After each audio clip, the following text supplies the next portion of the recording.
Un décor naturel pour une épreuve hors du commun. Le Touquet, la Côte d'Opale, c'est ici depuis 14 ans que se donnent rendez-vous les amoureux de l'effort et de l'aventure pour le plus grand raid multisport organisé en France, le Touquet Raid Pas-de-Calais.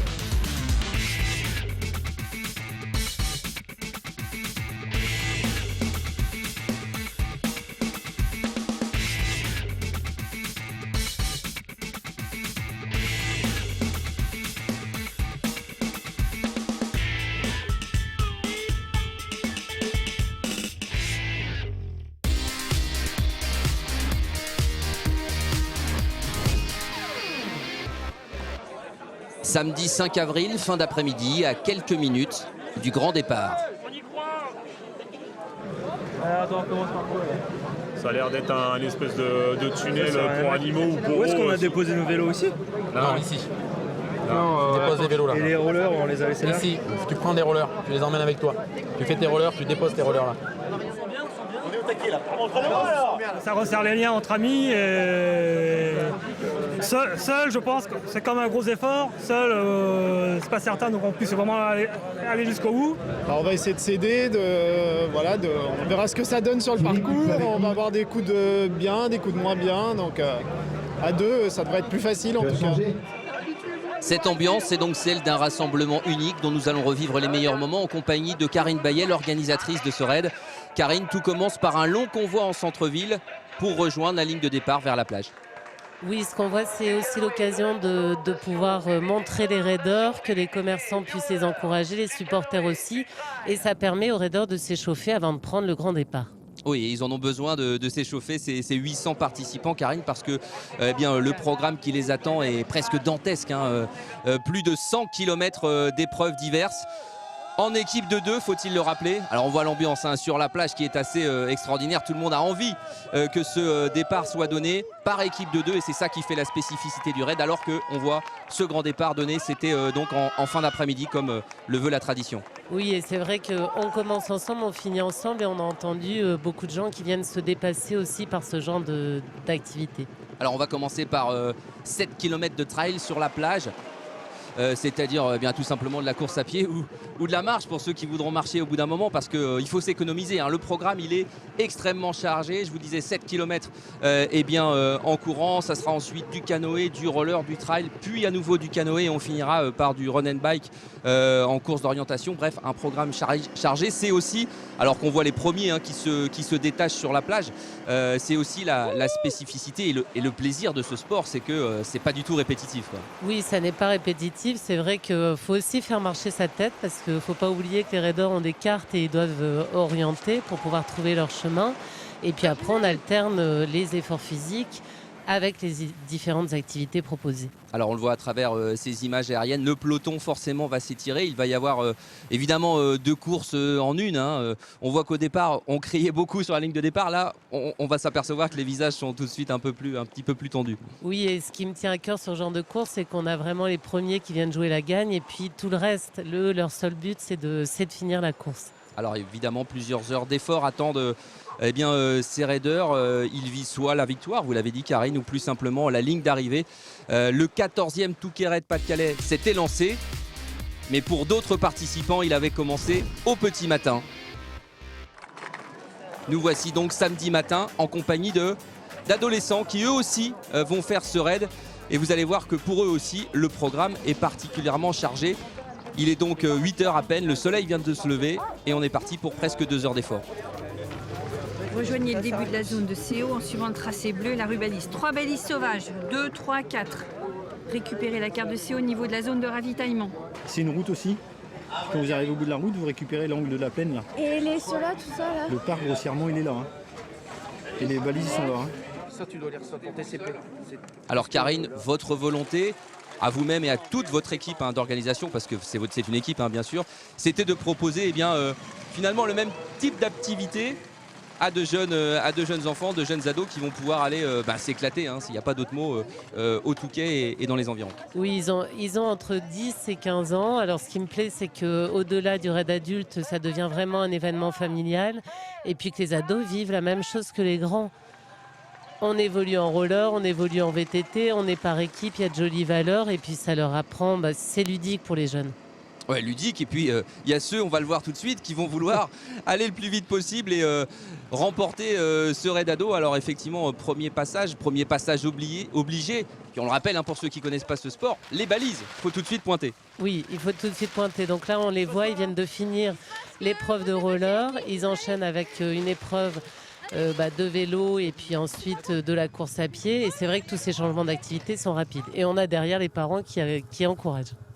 Alors les parents qui encouragent, mais il y a une chose qu'ils ne peuvent pas faire, les parents, c'est courir à la place des jeunes. Et ça, va falloir y aller. Donc ensuite, on a un petit parcours dans les sous-bois qui va nous amener petit à petit sur une plaine d'activité. La course d'orientation qui va arriver, mais juste avant, ceci, un parcours du combattant pour, éprouver encore les organismes. Oui, on est dans le jeu, on est dans le dépassement et c'est vrai que ce petit parcours du combattant leur permet de mettre du ludique dans des efforts quand même qui sont difficiles.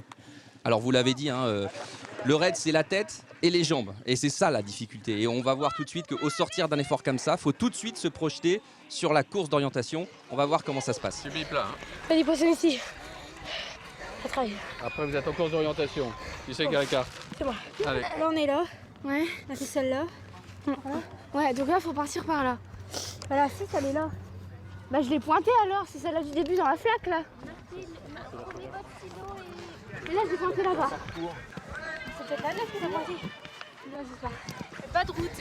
Mais si, là-bas. Là-haut, à droite. Là-haut, à droite. Vers l'impasse.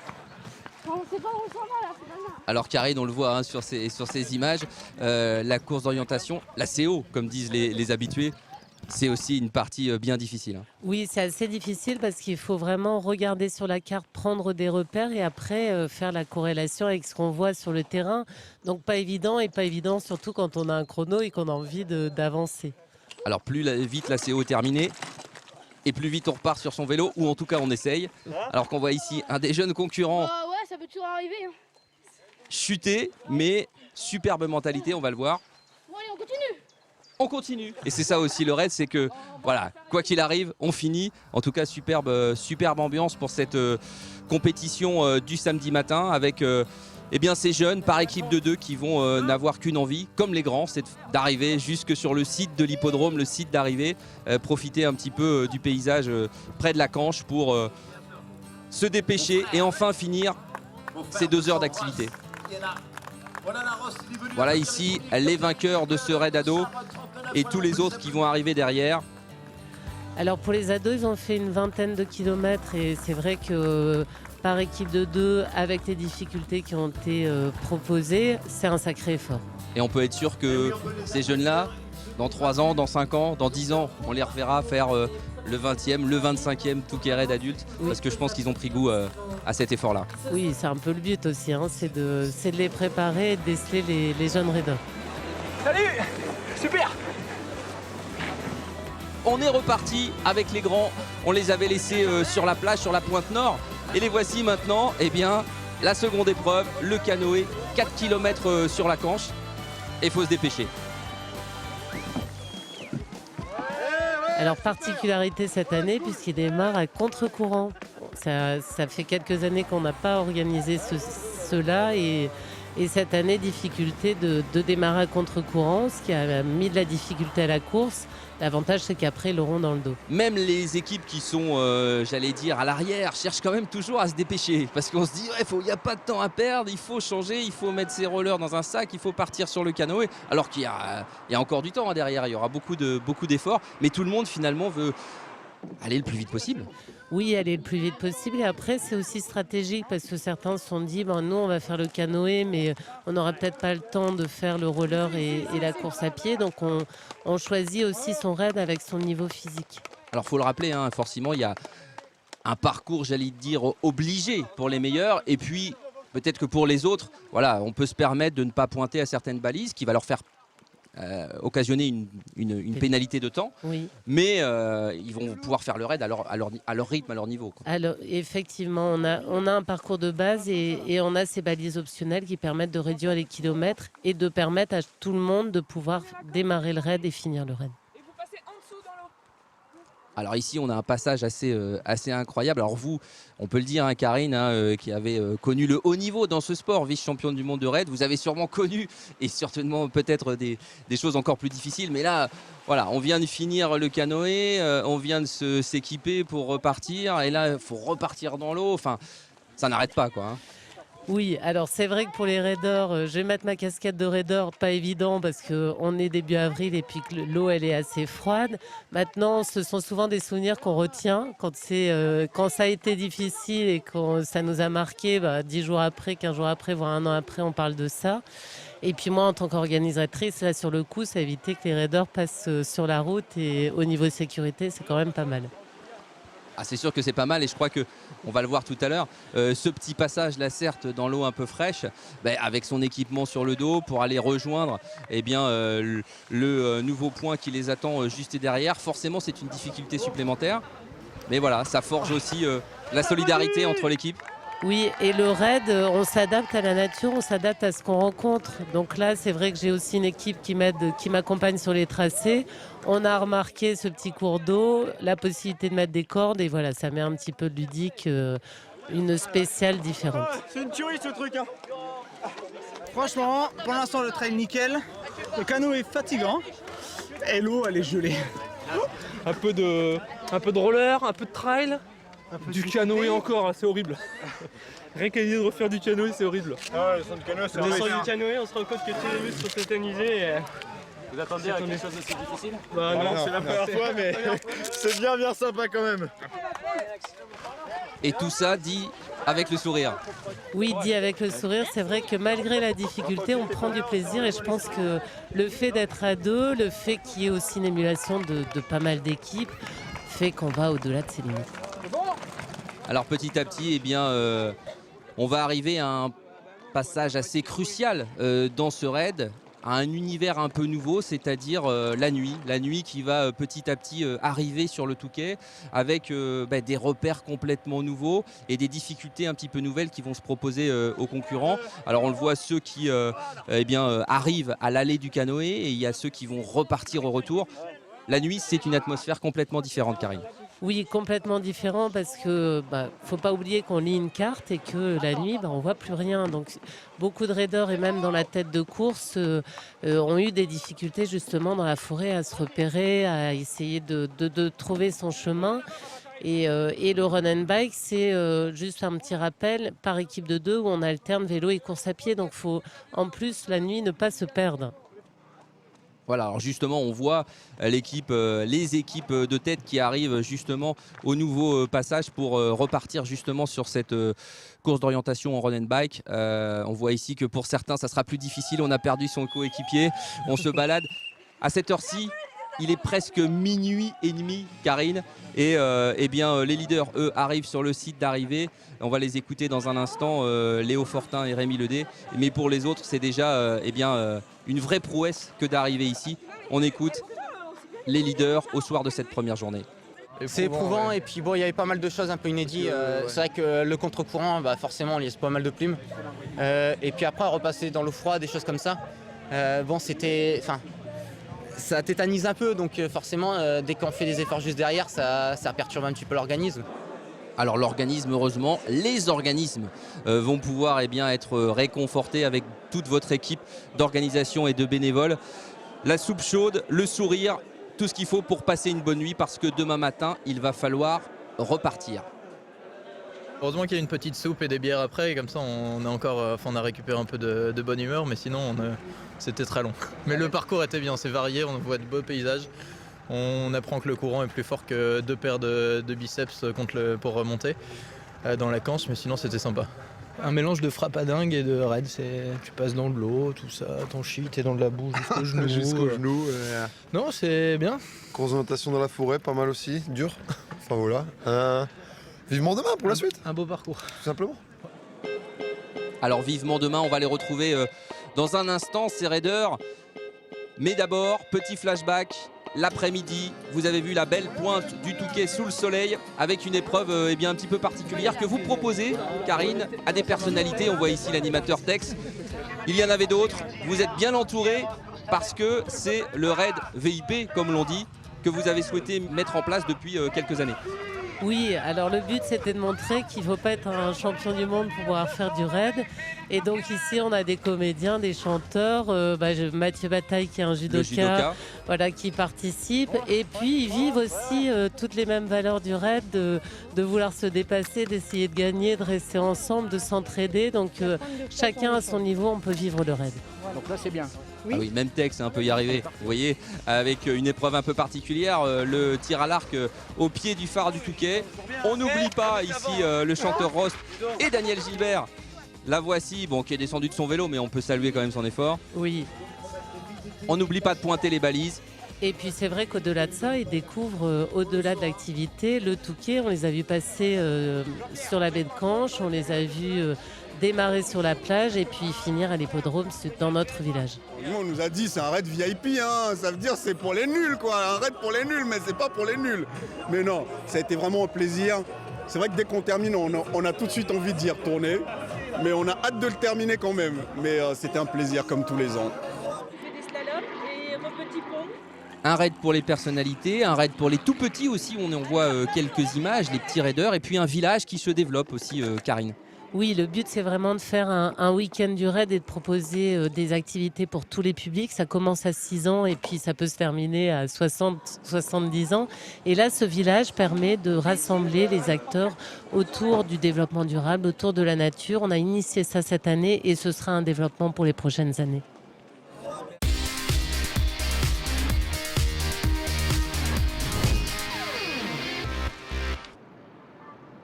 Nous revoici sur la plage du Touquet dimanche matin. Le soleil a un petit peu disparu, mais c'est pas très grave car il va revenir et il est surtout dans les cœurs. Et il faut qu'il soit là parce que ces participants s'apprêtent à repartir pour la deuxième journée du Touquet Raid Pas-de-Calais. 80 km les attendent. Dans quel état d'esprit se trouve-t-on à ce moment-là, Karine? Alors j'étais très étonnée avant de donner le départ parce que on avait plein d'énergie, plein d'envie chez les raiders, l'envie d'aller jusqu'au bout et malgré une fin de course tardive puisqu'ils ont fini entre minuit et demi, courte nuit et là ils avaient plein d'énergie au départ. Alors on repart pour 10 km de bike and run, c'est-à-dire un sur le vélo, un à pied. Et on va voir tout de suite que c'est très tactique, hein. On en voit certains qui recherchent leur coéquipier. Forcément, il ne faut pas trop s'éloigner, mais peut-être prendre un petit peu parfois de l'avance. Expliquez-nous, on le voit ici, un raider qui récupère le VTT récupéré par son coéquipier. Alors c'est une spécificité du Touquet puisqu'on est sur la plage, on peut poser son VTT. Donc il y en a un qui part en VTT, qui prend de l'avance, qui pose le VTT et l'équipier qui récupère le VTT pour avancer à son tour. Alors c'est stratégique parce qu'il ne faut surtout pas oublier le VTT sur le côté. Il y a une vraie coordination entre les deux équipiers pour pouvoir avancer au plus rapide puisqu'il y a un enjeu de performance derrière tout ça. On le voit très bien sur ces images. Et puis quelque part, j'allais dire, ne pas se perdre de vue non plus. Parce qu'on le répète, c'est le plus grand rassemblement de raiders en France. 800 participants sur la ligne de départ, 400 équipes de 2. Il ne faut pas non plus s'égarer sur la plage. Oui, et on a déjà vu des équipes qui oubliaient le vélo et puis voir qui cherchait leur équipier. Donc ça fait partie des valeurs et des besoins des raiders. Alors nous voici en compagnie de l'équipe de tête à l'issue de cette première épreuve sur la plage, mais tous les autres derrière suivent et s'apprêtent à fournir plus de 5 heures d'effort.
Fabuleux décor naturel, Karine, que cette plage et que cet environnement du Touquet en général. C'est ça aussi que vous proposez à vos raiders. Oui, et puis de l'effort, comme on l'a pu le voir, c'est vraiment, ça amène beaucoup d'émotions, je trouve.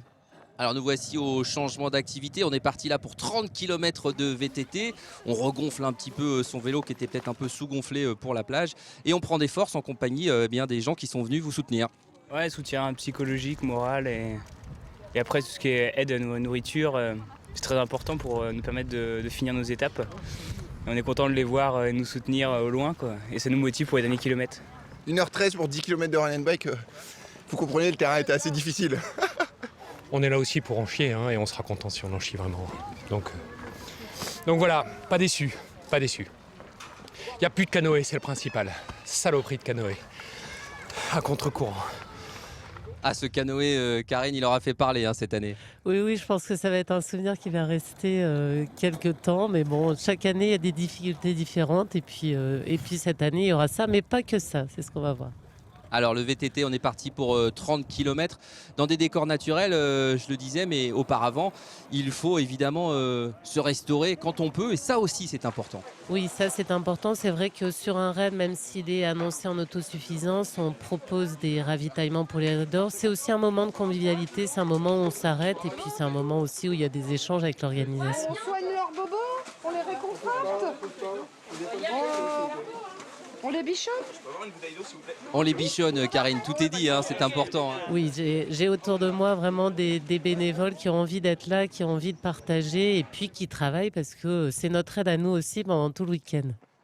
Et là, on parlait de décor naturel et vous proposez des choses assez inattendues à vos raiders, comme cette arrivée dans cette carrière. On est tout proche de Dan sur la côte d'Opale, cette cimenterie où sur 2,5 km, les raiders vont devoir aller monter, on dirait un décor qui rappelle le Mont Ventoux. C'est quelque chose d'assez incroyable. Ça a été beaucoup apprécié des participants cette année, même si dans les pattes c'était dur. Oui, c'est difficile parce que c'était une montée sèche, hein, donc comme on dit, ça fait travailler les gens, mais c'est difficile au niveau de l'effort. Maintenant, le raid, c'est aussi ça, c'est de découvrir des paysages inédits. Et là, nous sommes dans la carrière, c'est un paysage un peu lunaire.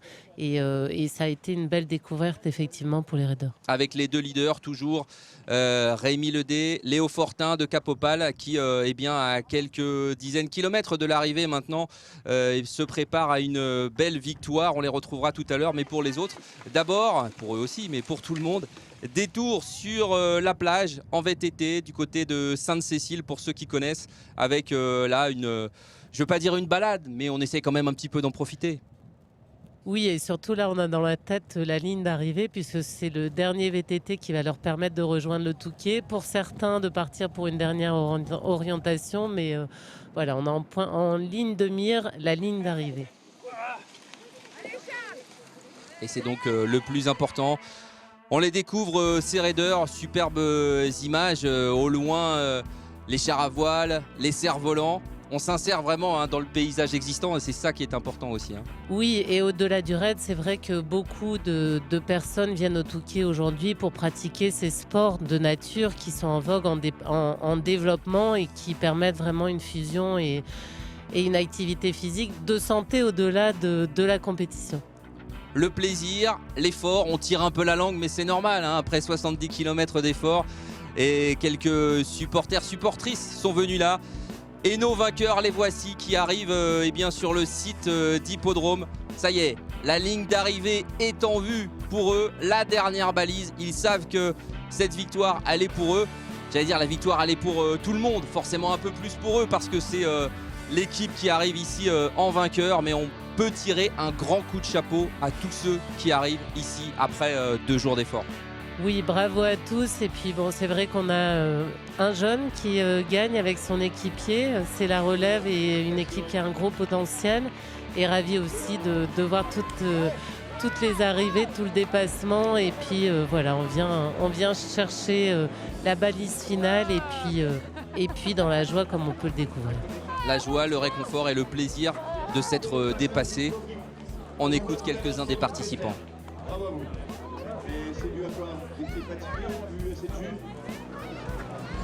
Yes. Bon. Là, il y a une définition de dépassement de soi, il est là, quoi. Là, on sait vraiment ce que ça veut dire. Donc c'est vraiment une super expérience. Déjà, ensemble, individuellement et surtout ensemble. On s'engueulait qu'une seule fois, je disais, mais bien. Et puis bon, la mécanique souffre aussi parce qu'on a crevé 2 fois, donc ça aussi c'est rageant. Ça fait des bons souvenirs. Ça fait des bons souvenirs. Et l'esprit d'équipe, l'ambiance, est génial, quoi.